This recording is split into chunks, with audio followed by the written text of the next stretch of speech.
Chaque jour, Charles et Carole vous présentent la leçon de l'école du sabbat.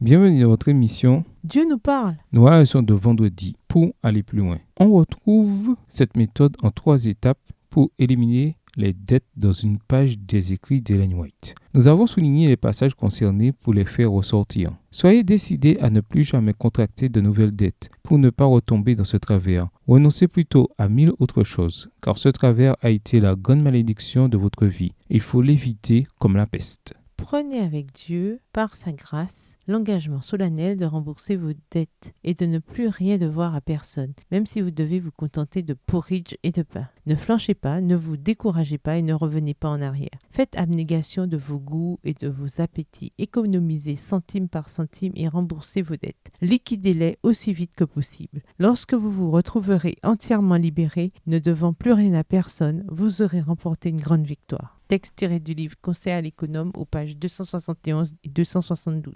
Si vous avez besoin d'aide supplémentaire pour vous libérer des dettes, essayez ces pistes. Établissez un budget. Faites un budget simple en gardant trace de tous vos revenus et toutes vos dépenses ou achats sur une période de 3 mois. Beaucoup de gens sont étonnés d'apprendre combien d'argent ils dépensent pour des choses inutiles. Détruisez vos cartes de crédit. Il s'agit des cartes obtenues auprès d'organismes de crédit à la consommation qui sont monnaie courante aux États-Unis et non des simples cartes de paiement. Les cartes de crédit sont l'une des principales causes d'endettement dans les familles aux États-Unis. Elles sont tellement faciles à utiliser et tellement difficiles à rembourser. Si vous constatez que vous ne remboursez pas les cartes en totalité chaque mois ou que vous vous en servez pour acheter des choses que vous n'auriez pas achetées sans carte, vous devriez détruire vos cartes de crédit avant qu'elles ne vous détruisent, vous, votre mariage ou les deux. Mettez en place des mesures économiques. Parfois, nous ne nous rendons pas compte de la somme que nous pourrions économiser sur nos dépenses mensuelles, simplement en faisant attention aux petites choses que nous achetons. Ces petits riens s'accumulent vite. À méditer, de nombreux pays et de nombreuses personnes ont contracté des dettes au montant ahurissant. Quelle est votre expérience de la dette et des problèmes qu'elle a créés pour vous et pour autrui? Que pourrait faire votre église locale pour aider les membres à gérer leurs dettes ou les questions financières en général? Dans la Bible, de quelles promesses pouvez-vous vous réclamer pour vous prémunir de l'attrait du monde et des pièges financiers que la cupidité peut nous tendre? Au revoir. Et à demain si Dieu veut.